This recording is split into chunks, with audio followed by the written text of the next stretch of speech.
Welcome to the Low Carb Athlete Podcast, where we focus on discussing topics to help you burn fat, optimize health, and improve performance in life and sports. Transform the whole you from the inside out with the holistic method.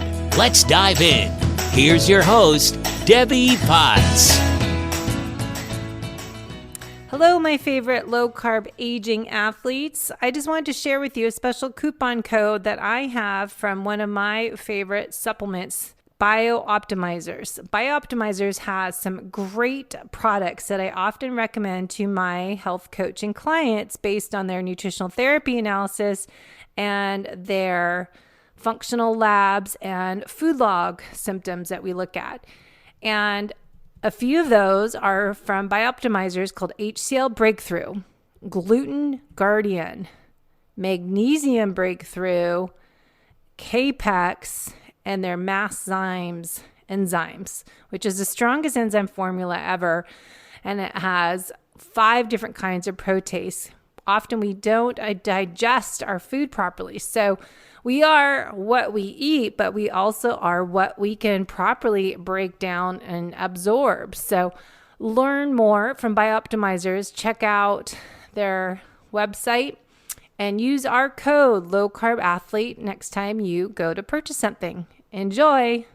Hey crew, it's Debbie Potts, your host of the Low Carb Athlete Podcast, and I am in a good mood today. It's Friday. It's almost summer as I record this, and I did a great workout this morning. Started at the gym at 5:30, lifted some leg work, leg exercises, some core, and then I went to my new routine this week has been going to lift and then going to the beach, Torrey Pines State Park, and run walk on the beach and then do some backwards running. And I'm just like on a high. And then I just had some qualia mind, some nootropics, I guess is the right word to say. And then I had some ketone IQ, and I have not eaten yet. I had some coffee with heavy cream and some mushrooms. So my calories are from my heavy cream and the coffee, and I'm a little jacked up. So I am happy. So this new thing of running on the beach in the morning. Well, I've been walking. I hurt my back after the low carb cruise. We had a bus back from the cruise ship to the airport, and I was being superwoman and helping take off the heavy suitcases people had. I think they're all about 50 pounds. I figured after the fact off the bus. I was underneath the bus, dragging out suitcases, helping us unload a little faster. And I tweaked my back. So I've been walking and slowly trotting on the beach, doing trot walk. And then I started kind of jogging. I wouldn't call it a full run yet, but run walking and embracing the opportunity to heal and repair my back while I get some grounding time. And the beach is amazing. The June month here in North San Diego is usually that June gloom, May gray June gloom, that the coastline has this fog. So it's not quite sunny out yet. I don't know why May, June has this. I have to learn that. But back at my house here, you can see if you're watching the video, the sun's shining a lot earlier than it is on the coast. We're 12 miles inland from Solana Beach, and it's a quick 20-minute drive to the Carmel Valley Bay Club. And then I go to Torrey Pines, and I go to Bird Rock Coffee, get some great coffee, and come home. So now I'm going to podcast with a new guest today. His name's Sean Coakley, and he's a performance breathing coach. And they have a new product coming out with Calibra. And it's going to be how you can measure your oxygen consumption. And we'll talk about his why. And I love talking about metabolic flexibility and how we can measure it, because we don't know what we don't know. And if we can test it, because we're just guessing if we don't have some type of biometrics to test if what we're doing is working or not. That reminds me, I have a new client special for the podcast listeners that I have had more of you coming to take advantage of. It's a great way to test and assess if what you're doing right now is working for you. And if not, let's figure out what we can tweak, adjust, course correct. So what I do is look at what you're doing for nutrition and exercise, doing some nutritional therapy assessments, doing what's called NutriQ. It's 309 questions of signs and symptoms related to organs function, and looking at your health of your liver and your small intestine, large intestine, detoxification, immune system, and of course the HPA axis, adrenals, and mineral balance, hydration, and all of that in this online questionnaire. I give people 3-day food log with symptoms and looking at how you're feeling in between meals and what you're eating, if it's working for you. Then I kind of start an investigation and put all the pieces of the puzzle together. Let's see what we could do a little differently if it's not working, and give you some feedback. And that is in 2 45-minute coaching calls. So it's really fun. It just helps create some clarity for you, as everything here we talk about is individual. And we want to create that personalized program to match your fueling and your training, and figure out, should you fast or not fast, how to put that with your exercise and what type of intensity you're doing, and really optimizing your health and working on training your future self by working on the 8 elements of the holistic method that I break out for you. So you probably heard this before, but I call it the holistic method. It's nutrition, exercise, sleep, stress, movement, digestion and gut health, hydration, and happiness, play, gratitude, laughter, all so important. And you and I put that together and figure out what are some, like, your priorities. What are your action items? What's like the main one thing you can implement now into your life that ideally doesn't cost money?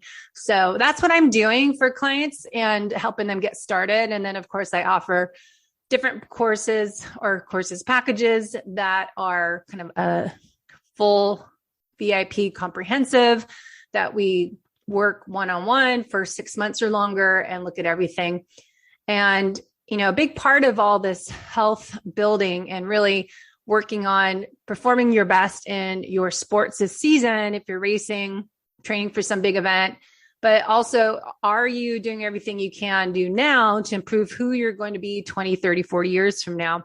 So looking at when you're 70, 80, 90 years old, how do you want to be living your life, and start creating that image and figuring out how you're going to get there. So I'll try to bring on different guests on the show to help us get some clarity on if we're doing the right thing for our future self now. So I know a lot of us focus on racing and being in the present, but let's also make sure we're not damaging ourselves like I did. I haven't raced Ironman since 2012. Ironman Hawaii was my last full Ironman, and I don't see myself doing it again. Plus I lost my mojo drive to do that to myself again. But, racing, I'm here to help you fuel train, perform your best for your upcoming races, but keeping in mind how to do this without damaging yourself, burning yourself out, breaking yourself down. That's going to impact your future self. So Sean and I are going to talk about breath work and how we can figure out how to measure our oxygen and our Q value, and using this information to figure out, are we burning fat or are we burning carbs? What's called the respiratory exchange ratio or respiratory quotient that we look at when we're doing testing, ideally on metabolic testing cart. What am I burning? What fuel at rest? And then look at a test that you're exercising, say on a treadmill or on a bike. How hard can you go and still burn fat? So if you listen to my recent podcast with Peter Defty, we went over Vespa's lab kind of experiments with elite runners doing a fasted treadmill run and then doing a fasted plus Vespa on a treadmill run, and looking at their performance, how they can prolong their fat burning window at higher intensities and not burn into carbohydrates till later on. So then we talk about, strategic carb timing in a lot of our podcasts I've done with Peter. That not all carbs are evil. And we don't need to stay in nutritional ketosis 24/7. So having some metabolic flexibility is what will tie in the conversation today with Sean. So I will bring him on and we'll talk more about his background, his why, and how we can really train ourselves to be good, effective fat burners, but also being aware of our health, of our future self, working on the aging process, as well as embracing the aging process too. Hold on. All right. I've got Sean Coakley on the show today to dive in breath work and fat burning and how to improve performance and longevity. So thanks for coming on today to talk to our athletes of all levels. So always they're looking for getting an edge on performance, but I keep trying to tell them as well to work on training your future self, how to, do what you do now to work on improving you 30, 40 years from now, or when you're 70, 80, 90 years old. So important. So thanks, Sean. It is. Yeah, of course. Glad to be here. Super stoked to talk to you about this stuff. Yeah, we've had this podcast somehow for 10 years. It used to be called Fit, Fat, Fast when John Smith and I started it. And we talked about all the time about metabolic efficiency. I started metabolic efficiency testing people in 2005 and kind of were ahead of the times as you're talking about breath work just now, how, you've been doing this for a long time before it was cool. Kind of same with us. We were talking about, eating more fat to burn fat and how you train to burn more fat. And now it's like everyone knows about it. So let's kind of just kind of share about who you are briefly and what is, your why, what's your drive and passion and purpose. Yeah, sure. Happy to. So I'll give the brief bio. I have a long extended one that could go on forever.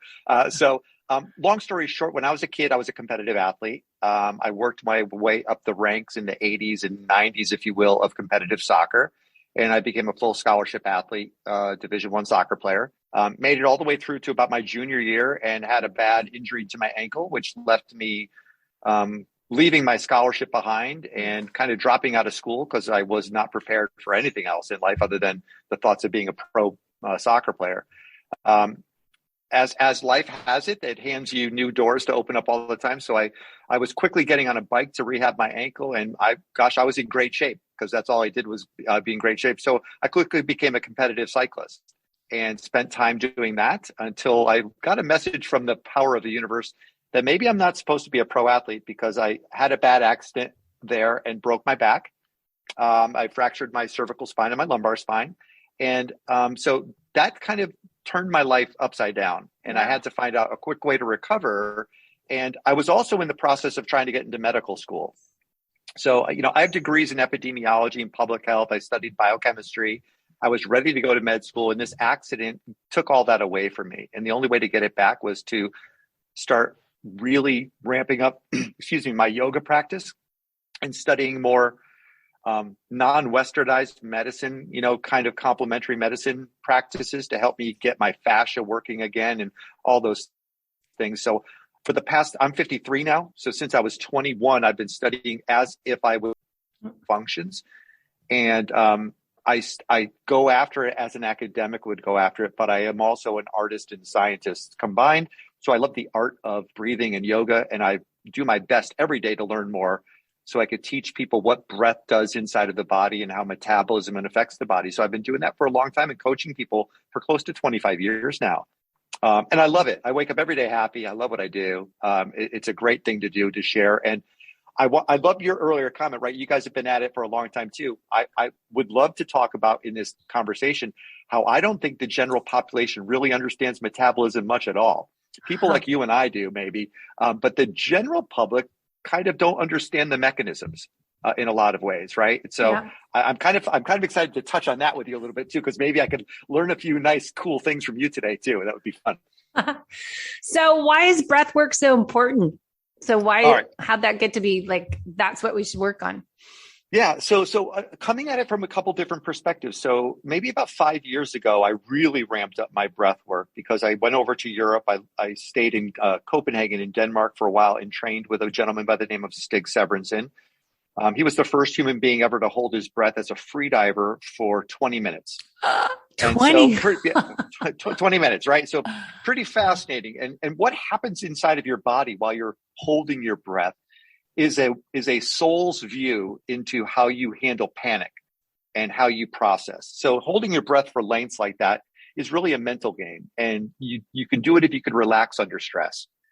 And I started looking at that as a scientist would, and kind of started studying people. I would put people on the floor and have them hold their breath. And I would immediately know more about that than they knew about themselves because I watched their panic reactions in real time. which is fascinating to me. And then behind the scenes, when you start to study CO2 production, O2 consumption, here comes the world of metabolism, and you start to talk about the cell and the mitochondria. And I'm like, all right, let me put all this together. And so I started to really take all of that art of breathing, pranayamas and all that other stuff, add it to the science, take this beautiful world of free diving, which is ultimate extreme breath control in a lot of ways and mental control. And then behind it all was this fascinating world of metabolism that was happening. And I'll jump into this little thing later. But so long story short, I met up with an incredibly cool guy who has a PhD in physics from MIT. His name is Udi. He's my current partner at Caliber, and we are chasing down making true metabolic information available to the public, not hiding it in a performance lab somewhere. So I'm kind of excited to get people to actually get past some subjective concepts of metabolism and get them into actual data. So they can actually track these things, to go to a performance lab or go do a VO2 max test, which everybody hates, to kind of understand that stuff. So that's kind of brings it full circle, if that helps the conversation. Yeah, because I think people are always, as we've talked for years about burning more fat, and athletes, want to be a fat adapted athlete. And, that it gets confusing if I have to stay in nutritional ketosis to burn fat, and that they think they have to have these ketones while they're training and all that side of it. But then also breathing at rest for recovery and repair, but also sleeping. I'm watching, my dad was in the hospital and he's breathing his mouth wide open and just taking these shallow breaths. And it's just interesting to watch how people are breathing at rest when they're sleeping and when they're exercising, and how that impacts not just like what fuel you burn, we can talk about, but also your neck muscles and how your traps are tighter, and just all your mechanics of your body change if you're just shallow breather, and how to, breathe. I was teaching a client box breathing last night. You could only inhale 2 counts. I'm like, wait, what? People, you don't realize how hard it is for people to breathe in. And you just think it's natural, but how we just lose that ability. I don't know if it's because we're in sympathetic dominance, and how, we lose this innate intelligence, how to breathe properly. So let's kind of start with what is your website you guys started, the Breathology. And then I want to get into Caliber, like how that works. So let's kind of start with the breath work.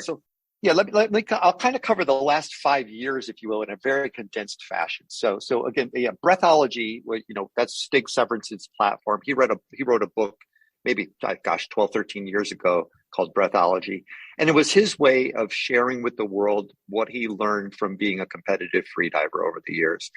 And again, a lot of people talk about freediving. It's a misunderstood sport. It's a very small sport in the big world out there. And basically everybody's a freediver. Anybody as a kid who's held their breath underwater is a freediver. It's not this fanciful, dangerous thing out there. It's a matter of holding and controlling your breath and quieting your mind down. And competitive freediving is an extreme form of that. And it allows you to explore the inner workings of your thought processes and how your body manages the autonomic nervous system, basically. So your balance between parasympathetic and sympathetic. So I think it's a beautiful place to start from, because it is an extreme. And if you work backwards from that extreme, you can kind of get to the general public and start to teach them about what these extreme sports or freediving can do to help you understand the natural, I call them defense mechanisms that we have to protect ourselves and keep ourselves alive. So if I came over your house right now and put a pillow over your face, eventually you're going to scream and punch me until I get off. It's arguably the strongest urge we have to rob somebody of their breath is to kill them, right? So you have a very well built-in genetic system to not let that happen. So to explore the edge of those urges puts you in a place where you start to dominate and control at will, as Stig would say, relax on demand, basically. So under the most extreme box breathing training, Navy SEALs and those types, right? The freediving world teaches people to instantly relax or you die because you're underwater and you black out. That's kind of as extreme as it gets. So in my mind, if you could manage that world, everything else is kind of easy in terms of relaxation. If I'm about to black out and I know how to relax enough to finish that last 10 meters of being underwater, well, I can manage hanging out with my kids. That's not as extreme, right? And it kind of puts everything into a really cool, beautiful perspective. if you will. It lets you slow down and kind of be in the present moment, which is really powerful. Yeah. So is that like a hermetic stressor you're talking about? Like just a short dose of stress, like not being able to breathe underwater is a panic or if someone's smothering you with a pillow over your face. So that's a short stress, but then you're like, you could take a breath and start breathing and recover. So, yeah. And it's actually part of that process is what do you do with that initial recovery breath when you realize you're actually not in danger? So literally being able to instantly relax on that first exhale is something that becomes really important, not just for freedivers, but for the world in general. So I'm sure you know this, and maybe your audience knows some of this, but the exhale is connected to parasympathetic and the inhale is connected to sympathetic generically. I like to get people to the point where they believe that both are parasympathetic, and it's really our mental input that makes the inhale sympathetic. It doesn't have to be sympathetic. But that's the kind of the miseducation of what breathing is in the big old world out there. So I hopefully people can start to understand that if you put yourself in a place of instant relaxation, the inhale does not have to be a stimulant that drives adrenaline or cortisol output. It does not have to be that. In a pure sympathetic reaction, it becomes that. In a true fight or flight situation, it becomes but it does not have to be your day to day. So you start to manage your endocrine system a little bit better, and you start to manage that endocrine output a little bit better, and it gives you better control. And as an athlete, one of the things I teach some of the guys in the Tour de France and stuff like that is, when do you want to turn the turbo on? If you're doing a 200-kilometer race, do you really want to be stimulated the entire 200K? You can't survive that. That's when you hit the wall. You only want to be able to control turning that turbo, if you will, on that adrenaline push on demand when you need it, under rational control. So you don't lose your rational strategy that your coach or your director sport chief gave you for the race, right? So it's all about the rational versus irrational athletic mind for me in a lot of ways. And breath is a real strong window into which you're in at the moment. And if you learn to control that, the guy next to you with the bigger VO2 max has a good chance of losing the race if he was irrational during the race and you weren't. You might have a smaller VO2 max, but you'll get the gold medal. That's the ultimate goal. So a few thoughts. That's a lot, I know. Well, no, I was just thinking it's, put that with Wim Hof breathing has gotten to be popular. That's what we would do in the morning, kind of wake up alert, but that would kind of be a sympathetic alert. Okay, cool. Yeah, I got you. All right. Sorry. Wi-Fi issues. Okay. So the Wim Hof breathing people use often in the morning, kind of in cold therapy, plunge pools because that's more sympathetic, to survive and to deal with that. Is Wim Hof more sympathetic breath work? And then there's box breathing, or there's different styles of breath work to help calm us down in a stressful situation, or when I'm trying to fall asleep or wake up middle of the night, I need to calm down. So when is it appropriate to do calming breathing and a day in our workouts in the morning to wake up, in a workout, and when we're trying to calm stressed out at nighttime or something? Yeah, sure. I mean, so there's kind of this natural circadian rhythm to the day, right? And I work with professional triathletes who are probably some of the most high-strung athletes I work with, I would say. I don't want to insult anybody. But it's a lifestyle, right? That's all they up all day long. And they rarely go into reset mode or build on their resting cycles. So that's a difficult thing. So in the big wide world of breathing styles, a Tumo breathing or Wim Hof style breathing, I think, is a really great way to get the body prepared for an event or to kickstart the body.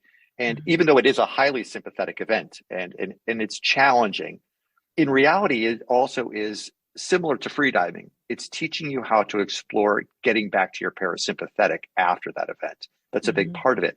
So the stimulant component of it, I think, is fantastic. I don't prescribe, for example, Wim Hof or Tumo breathing to an 85-year-old cancer patient. I just don't do it. All right. I think it's somewhat maybe inappropriate for that person. But it's really having the right tool at the right time and being able to utilize the breath. So as soon as you're off recovery, if you're prepping for a morning training session, you wake up with Tumo breathing to get the engine running and really get you ramped up and get a little bit of adrenaline in the blood and raise your heart rate. And so you get your mental acuity, you get sharp. right? You're really tuned into the moment because that tingly sensation, that whole thing makes you pay attention to almost nothing else. So it's a really great way to hone in on things and get sharp. That's wonderful, like in the morning. And then you go out and do a high intensity workout. The first thing you should be doing after your high intensity workout is, I won't get into the, therapy and all that other stuff. I'll focus on breathing, is immediately, if you haven't already been doing this throughout your training, is breathing through your nose and going to a 1-to-2 ratio of breathing. So it's double the length on your exhale. That should be something you're doing immediately after you're done with hard work. So you can get into the parasympathetic, set your body up for recovery and resiliency right away. So we could keep it that simple, where it's sympathetic hyperventilation style breathing, or, other types of like tumo breathing, they call it. Yeah. And then all the other worlds that you're living in is this ramping down and connecting to parasympathetic. So your body can go into rest and digest mode and start to build back up.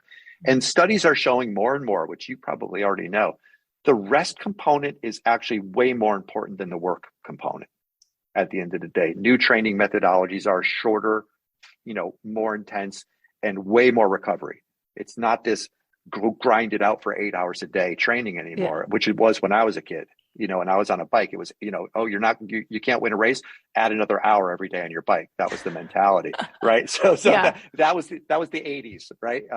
But now it's becoming way more intelligent, and the data, thanks to Whoop and Aura and all these other great gadgets. Yeah, you were my Aura. Understand that actually the hard work needs to be concentrated. So now you have all this time to connect with yourself and rest and recover. And I think that drives some type A athletes crazy because they like working. Yeah. So it's hard for them to connect. So for me, the best way, the introductory way to be okay with not working is to focus on nothing else but the sound, the rhythm, and where the breath is entering into the body. So you could take your mind off of those squirrely ideas that are constantly chipping away your analytical mind as an athlete, and you could slow the mental process down. So this is a physiological slowing down, but it's more importantly a mental wave or mental oscillatory slowing mechanism. So you can get back down away from those really high frequency mental creations down to lower frequency as fast as possible. Mm-hmm. Ultimately, that's the goal. So post-workout, you're saying, to help recover and shift back to parasympathetic, to help that recovery process start faster, is to shift with the breath work and relaxing, calming us down, and getting ourselves to absolutely recover. Get into a sequence. So I don't know if anybody's been talking with you about the current trend of nose breathing, right? Nose breathing is the big thing right now, right? Yeah. And I generically agree with that. I think nose breathing is important. I think people hype it up a little too much, to be fair. It shouldn't be hyper dogmatic, because I breathe through I'm a nose breather, but I'm talking and eating, so I don't breathe through my nose 24 hours a day. And a lot of people act like you should. And so I always kind of caution people not to get too dogmatic about these new things that come out, right? Do the best you can to breathe through your nose as often as you can, kind of thing. But it's important. I train athletes through apnea training, right? Or hypoxic training, where they learn to only breathe through their nose. And they go through this wonderful trough of disillusionment, I call it, where things get worse before it gets better. So if you're going from a mouth breathing perspective to nose breathing and you're continuing your training gets a little worse for a while because you're adapting to that new breath methodology. But you become a really fine-tuned diesel engine rather than a petrol engine. And your engine runs longer and faster over time if you start to make these dynamic shifts to understanding CO2 tolerance in the body, which is what all this is all about these days.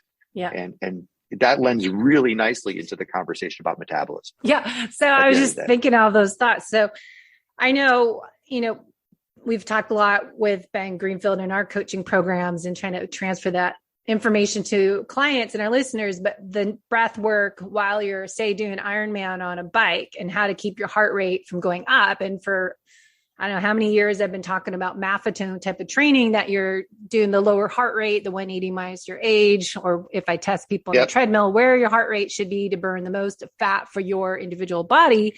But how, and I've learned this years ago, if you're saying trying to run at 140 heart rate, you can train yourself to, try to go faster, but keep your heart rate from going up by just focusing on your breath work, and how you can use your breathing to get yourself to be more burning fat for fuel. So you're burning the logs instead of the kindling. So talk about it's a great segue into how breath work can help us stay into fat burning mode as an athlete longer than if we're shallow breathing, we're probably more carbohydrate fuel source, and how that, can you explain any of that? Yeah, sure. So it's really fun, actually. I've been talking about this so often lately because, this new device Caliber, it's right now, it's out in beta right now. So I have a lot of like really expert people using it who know probably more than me most of the time. Right. So why explain what that is real quick while you're, sure. People are on the video, you can see it. So this is let me get my little module that I've been charging on the side here for a second, because I use this. I wear this all day long, by the way, because I'm collecting data all the time. So this is a Caliber device. It's a very lightweight, 20 gram. It only weighs 20 grams. It's got a very soft silicone surface. And if you were looking at this as the downward, so it rests on your face like this. It does have the ability to collect air from your nose. So it has a little pocket or a cutout in there. And obviously I could breathe through my mouth into this space. Now, my partner, Udi, who's the lovely physicist who knows a lot more than most people, actually painstakingly designed this. So although this looks simple, there's hexagonal shaped holes in the mask. There's the placement of the holes, the size of the holes, incredibly important when it comes down to measuring volumes and understanding respiratory exchange rates. You have to have the air move in a sequential way, in an understood way. So the sensors inside of this little device and capture it. So inside of this is where all the little magic happens. Inside there's an O2 and CO2 sensor. There's a couple environmental sensors in here.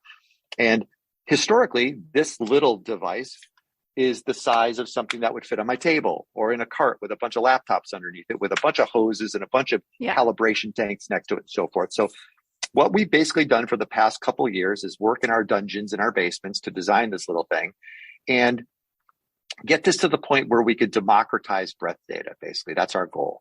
We want everybody in the world to understand what their breath provides in terms of biometric capacities, and not have it in a $50,000 machine that you only get in a lab or in a hospital, right? So once you start digging into this and people start wearing this and they start to see things like their RER, the respiratory exchange rate, and they understand that breath calorimetry, which is the gold standard for measuring calories, which has been around for a long, long time, decades, not something new.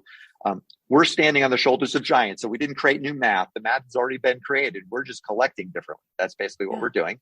And so we take the science of breath calorimetry, and I now can tell you moment to moment, day to day, if you're in ketosis or what dynamic stage you are in the ketosis process, because it's not a black and white, it's not a light switch, right? Which a lot of people don't understand. Mm-hmm. But this gives you insight into that gauging of ketosis and allows you to minute see where you're at. And the funnest part, Debbie, I have to share with you, and you probably experienced this, is I get people calling me up and go, I've been fasting for the last 8 hours. I haven't had any carbohydrates. I had a full protein, and I just did a high intensity session, and I was wearing your mask, and it said all I was doing was burning sugar.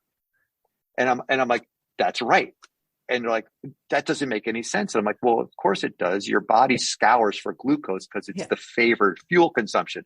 Right. So it's wonderfully confusing people at the moment because they don't like what it's saying to them, right? It's like, I want to burn more fat when I'm doing that. And I thought high intensity workout would help me burn more fat. And I'm like, that happens after the workout, right? So I'm like, so the cool part is, it's really fun that this is disturbing people in that regard, but it's getting them educated on what the metabolism is actually doing prior to, during, and after workout. Mm-hmm. So now when I get them back in stock, I will happily ship you one of these so you can play with this.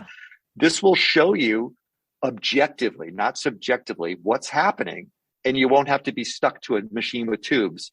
You can wear this wherever you want, work out with it, at rest, at sleep, whatever, and get that information all the time so you could truly understand your metabolism, which is really exciting for us. So is it related to the same kind of respiratory quotient ratio that we can get from doing, I used to do New Leaf metabolic testing carts for a long time, and then Lifetime Fitness bought it. So it was eliminated. But then there's, the Pinoy is a new company out the last 5 years. I've known them for a while, Yeah, I met them when they first were launching at Ironman Hawaii, and they have more of a backpack portable system. But how does that relate to those type of equipments? And then there's Levels out doing the breath work. blowing into something to see if you're burning fat or carbs, which is more at rest what you're burning. So is Levels, this device?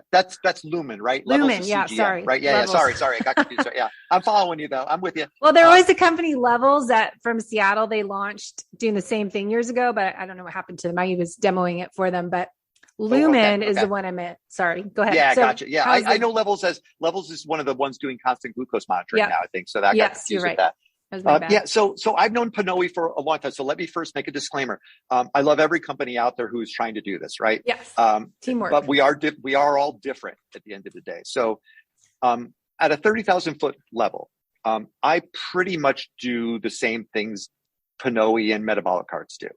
And so if I will get you some pictures, but if you look at my app right here, you can kind of see and recognize these things, VO2, VCO2, respiratory exchange rate, minute volume, breath counts, all the typical things that you would get from a respiratory metabolic cart, and pretty much most of the things that Pinoy would capture. The one thing people try to wrangle Caliber into right out of the box before we even started selling the device, and we're in early days, they're like, okay, great, this is a VO2 max system. And I'm like, no, VO2 max is a procedure. Right? VO2 max is something you do on a treadmill and you have to ramp up until there's a differentiation on the graph. This is a device that collects data. So here's what I'm trying to pitch to the world right now. This is my marketing splash. Yeah, give it. I'm trying to convince people that VO2 on the fly, which is what I'm calling it, is way more interesting than a single data point. That is somewhat important in the big picture of VO2 max. It's nowhere near the end all be all of what you do. And people like yourself, PhDs, academics in human labs that I'm working with, they've never had round the clock access to VO2 information. So it's a new dawn, if you will. So I'm kind of telling everybody, all right, do the VO2 max if you have to. Isn't it way more interesting to know your VO2 all the time? Because you can see how hydration and nutrition and everything else affects it. Wear this while you're training all day instead of prepping for a VO2 max test, because that's an isolated, ramped up incident anyway. So I'm trying to get the world to think, because I'm an epidemiologist, I like lots of data. More data is better. Let's do VO2 all the time and let's see what's really happening to your body. So we can make this do VO2 max tests if you know the procedure and have a treadmill and have someone follow you and watch your, safely, heart rate and all that other stuff. But we're not designed to be a VO2 max system. So I think between Pinoy and us, we didn't focus on VO2 max. That's not what we really cared about out of the gate. So you wouldn't use that to look at your metabolic crossover point where you switch from fat to burning carbs at what heart rate and what intensity. That's not what it would be used for.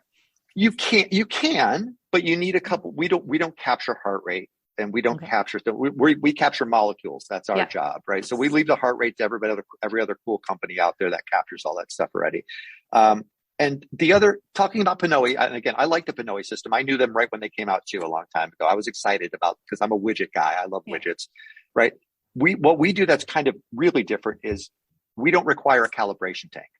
So if you look at hospitals, for example, hospital respiratory metabolic carts require calibration on a regular basis.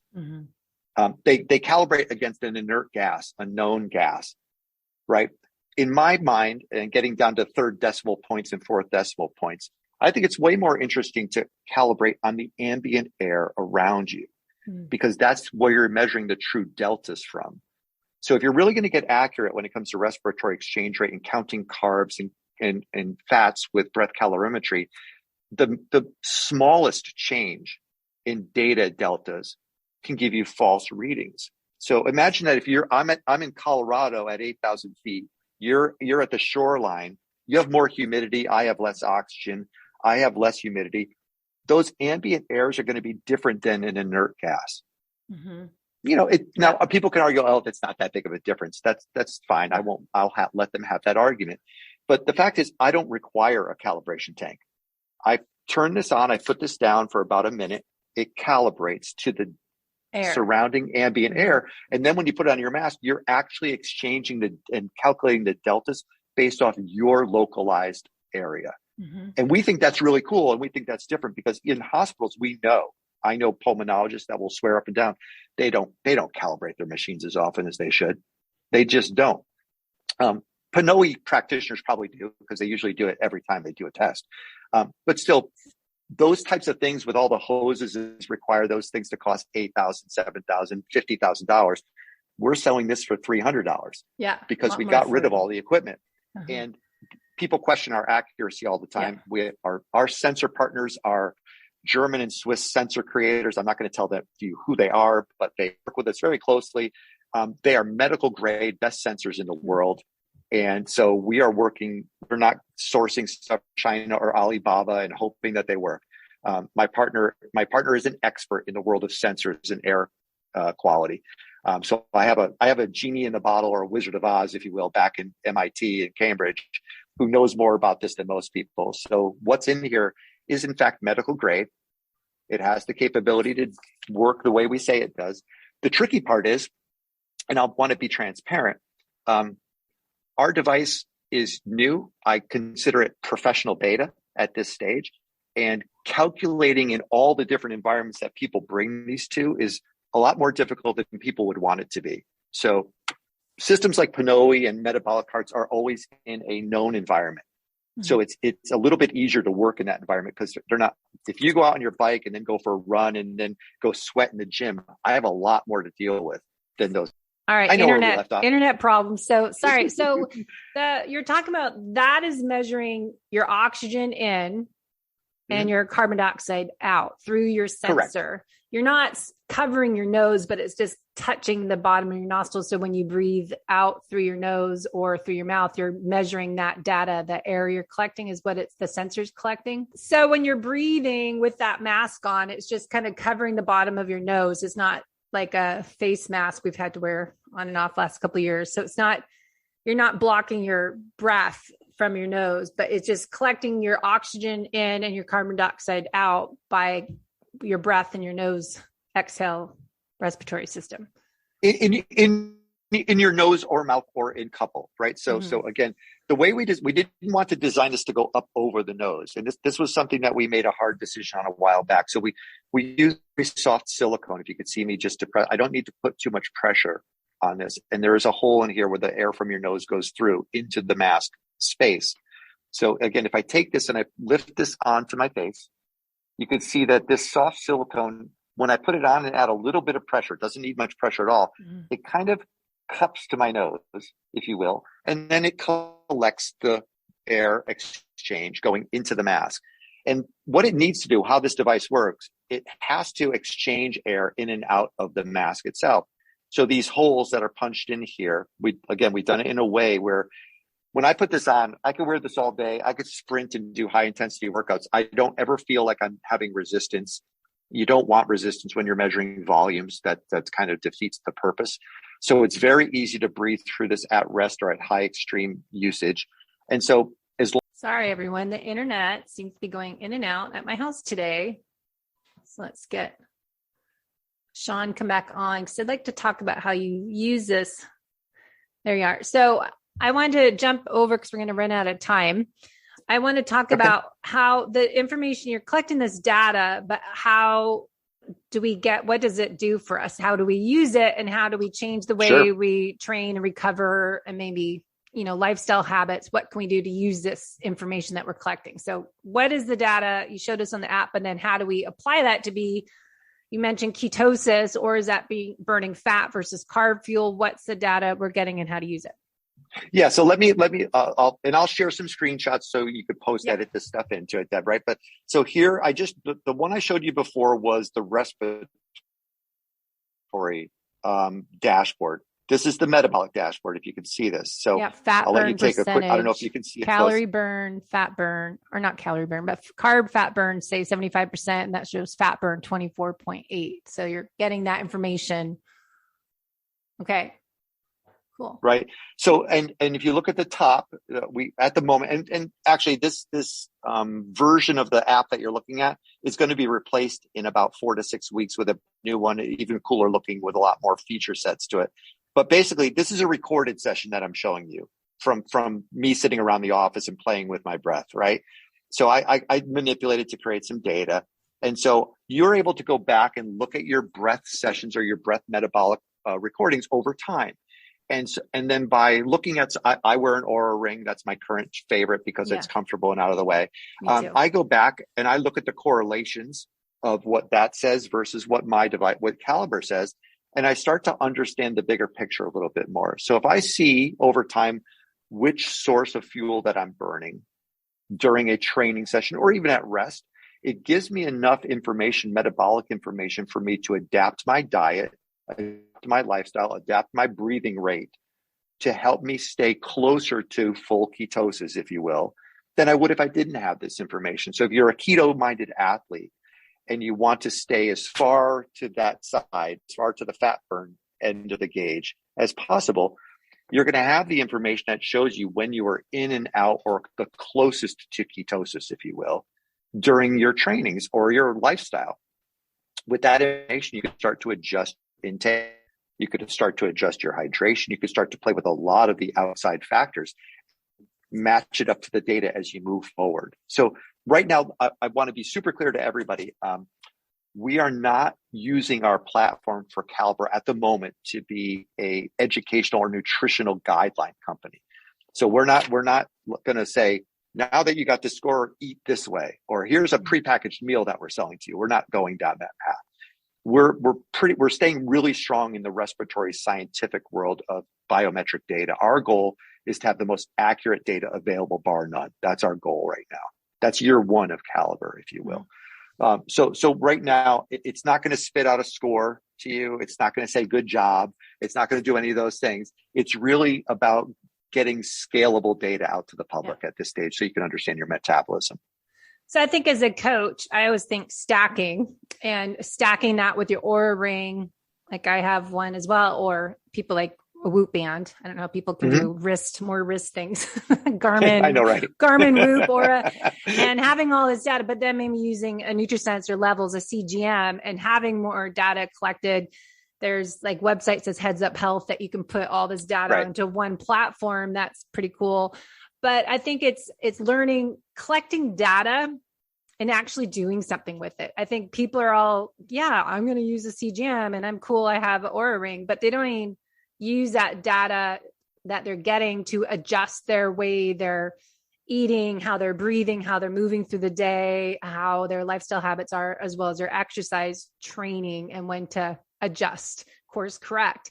But to use this data of your breath work, is it showing we're burning fat, but how do you know if that's ketones, your breath work out, like acetate, acetone, beta, BHB, never say the word, but that if it's that, or you're burning fat, or how do you know you're burning ketones in that? Or if it's, how are you testing that? Yeah, no, it's a good Same question. thing. So we don't have the capacity to understand that with our device, right? So we're really just, carb or fat at the end of the day. Well, I've had the ketone discussion with a lot of people, and they're using, I forget, Biosense. I think someone was talking to me about the other day, and they're using that, so forth. So I would say they're really good ancillary package in a lot of ways. To backtrack into the supreme holy grail, which is to have one dashboard to rule. So like, I'm sure you might be like me. I don't want to ever suggest that because you might not take that as a compliment. I would love a holy grail dashboard that pulls everything together, right? I want my Caliber data with every other data point that I have next to each other so I can start to understand myself better. Yeah. So what I can say about that is, in our first edition of our software behind the scenes, it was only on the phone. As we come to market now, we're making it available in the cloud so you can start to see it on your laptop or other functionality. And we've built an open API integration. So I'm already talking to some of the coaching platforms. I'm even talking to Strava and other companies like that, where hopefully we can pull our data into every other functional dashboard out there, or we could pull their information into ours. So Apple Health and all those other things. So my job and my team's job at Caliber over the next couple of months will be to start working on those integrations so we can start to allow people like you to see our data directly side by side with data like Oura and Whoop and stuff like that. And so we've already had some of those talks behind the scenes, and hopefully I think we're pretty friendly with most of the companies out there that collect data currently because we do something they don't do. So we're not seen as a competitor. So Whoop doesn't necessarily see us as a competitor. Oura doesn't see us as a competitor. In fact, we should be best friends because we do something different than they do. And if we combine this together, it would be really cool at the end of the day. So that's one of our goals. And it might even be a business goal behind the scenes, right? To partner up with those companies to get this data available to people and get people more educated into the life of what this data means. Well, I think like training peaks, I like using for athletes when I'm coaching them because I coach what I call the holistic method. I'm coaching their nutrition, exercise, sleep, stress management, movement throughout the day, their digestion and gut health, hydration and happiness. But breathing is a part of that and the stress management part, breath work and sleep. And so taking this, having some platform as a Training Peaks biometrics on there to track everything to really improve athletic performance, but also, as we said earlier, working on training your future self, how you're going to be living life when you're 89 years old. Yeah. And it really comes down to, for me, I have a similar coaching methodology as you do, Debbie. To me, it's really habits in people. At the end of the day, that's what I'm really doing. Mm-hmm. And so for people like you and I who get excited about this, if I could see remotely how my clients are breathing, because this will have a remote dashboard for coaches eventually. We're working on that now, which would be really cool. You'll get to see if your client is a shallow breather when you don't see them face to face, or if they're in a constant state, lightweight hyperventilation, which is working against everything you're teaching them to do. So when it comes to coaching accountability and visibility, those are huge for people like you and I who really synced into our clients. Yeah. Now we have the ability to validate their dirty little secrets behind the scenes, because you can have them wear this a little every once in a while, and you'll be able to virtually see that data and understand the states that they put themselves into. And breathing, like everything else, is a habit. We can retrain and entrain people through neuroplasticity to have a new breathing habit. But that takes more than a day or two. It takes 30 days to 60 days of constant vigilance to create that new habit.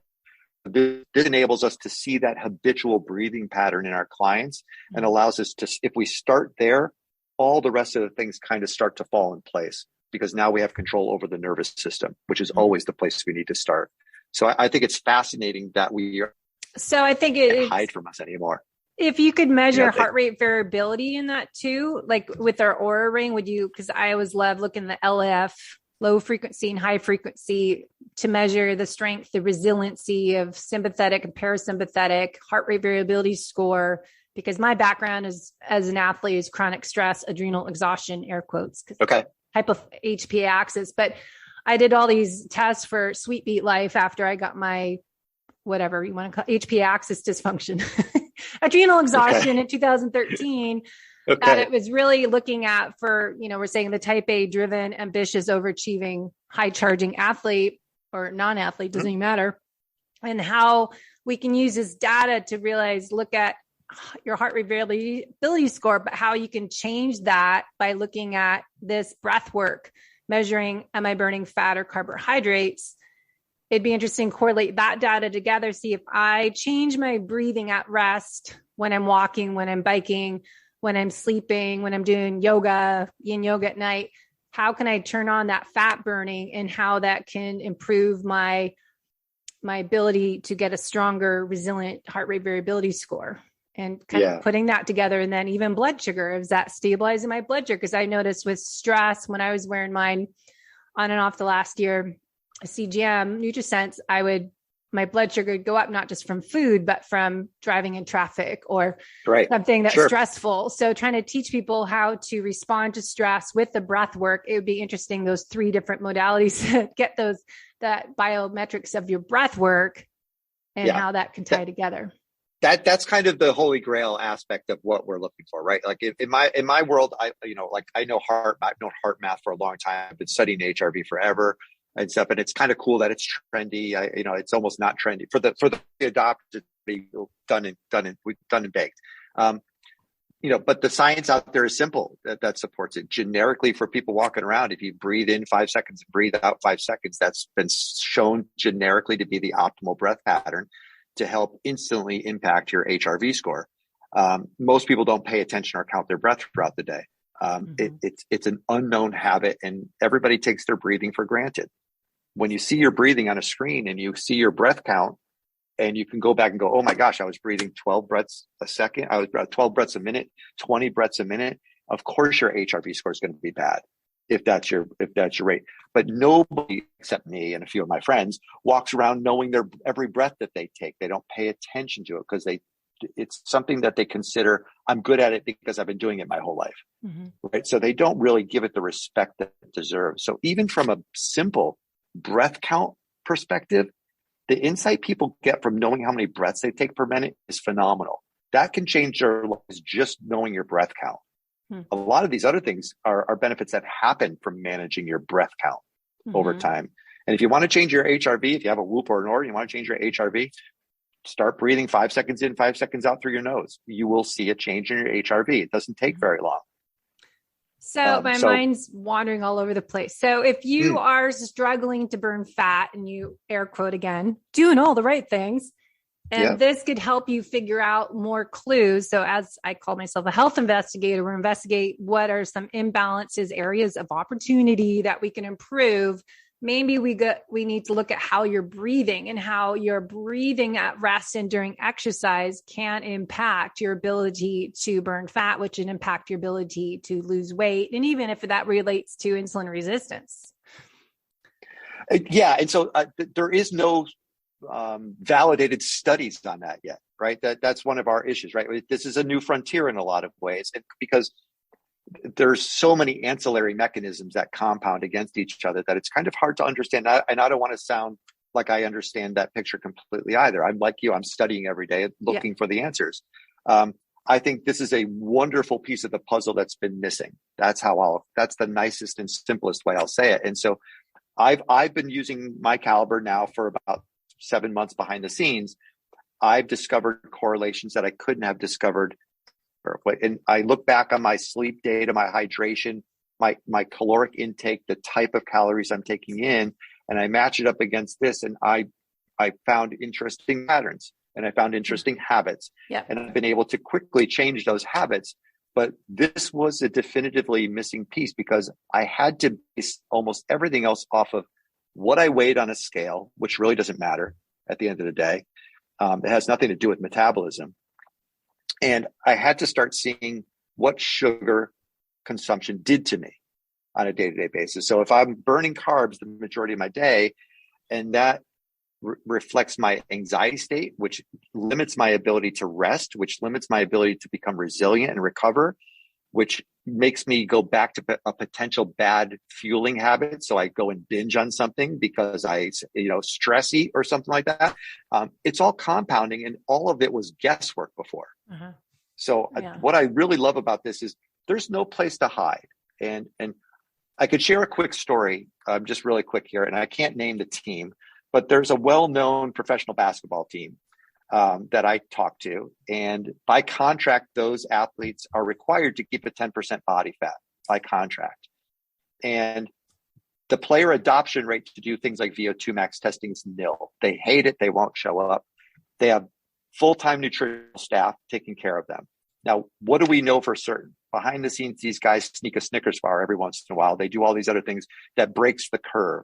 And so the head of strength and conditioning at that team loves these, because if you put this on somebody 5 minutes later, you'll know if they had that Snickers. You'll know if they're no longer burning fat.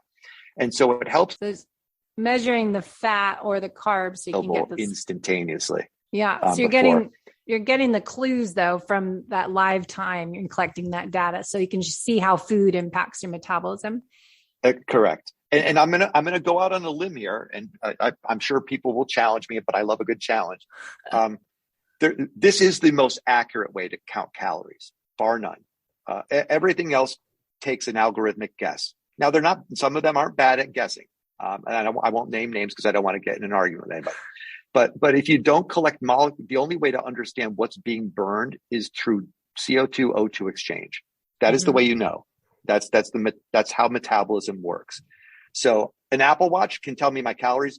God bless you, Apple Watch, for guessing at my calories, right? It's a guess at the end of the day. And it might be an educated guess, but we like the fact that we're actually capturing the data points that actually truly represent metabolism.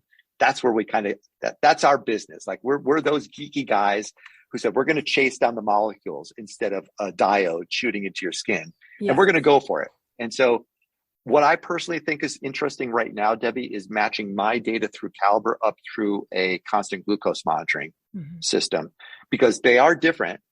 And the thing people need to understand in our instant satisfaction consumption of data mode is that molecular exchange and constant glucose monitoring via the blood is not as instantaneously knowable as a heartbeat. So Apple Watch can do a great job telling you moment to moment, second to second change of your heart rate. There's lag time in metabolism to collect the information. So if the locomotors are hitting, lactic threshold, it still takes about a good 30, 40 seconds for that to hit the lungs, to come out as CO2 and to hit my device. Yeah. So what I like to say to people is, in that world of instant satisfaction, this type of device, I don't believe it will ever be a true second to second stare at my screen, this is what's happening type of system. It needs some time to collect the data that's coming from the metabolic exchange. So what we like to educate people is, this is a system where you can watch what goes on in a lot of the things second to second, like breath count and those types of things. That's true second to second. But metabolism is really something you kind of look back on as after you record. So I don't want to say that's not cool. That's the way your molecules work. Yeah.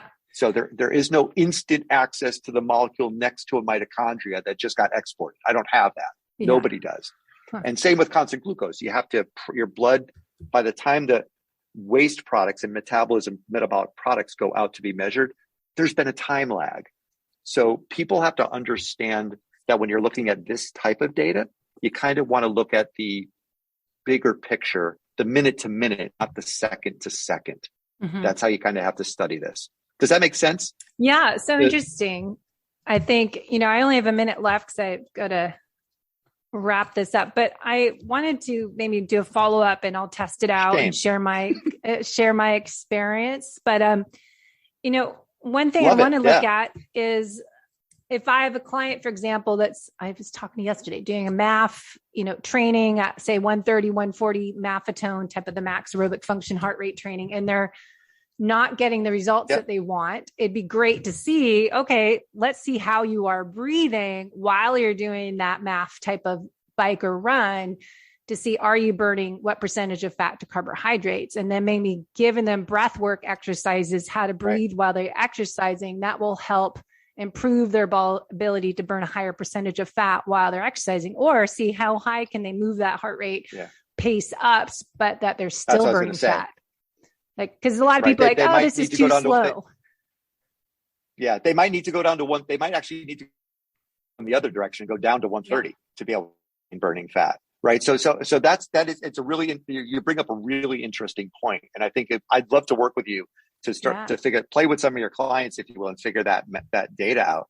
They would love that. Because I think generically people are they're going to be told to go down a zone if they want to maintain that fat burn, instead of go up a zone. And a lot of people, that's counterintuitive, I know, but that's how metabolism works. So I think your clients, if that's their goal, athleticism to burn fat more, it's usually a downward direction, not an upward direction. Well, especially when they're training for an Ironman, or they're doing a marathon, or I've had like 3 clients training for rim to rim to rim, which is Grand Canyon. So you have to be burning fat for these endurance events, and, training people how hard can you go where you're still burning fat without having to, it's hard to find a metabolic efficiency test on a treadmill, and you're not running. That's why I like Pinoy concept, that you're not everyone knows how to run on a treadmill. That's their mechanics. It will be different and stressful. So if they have a simple way as this Caliber device to test.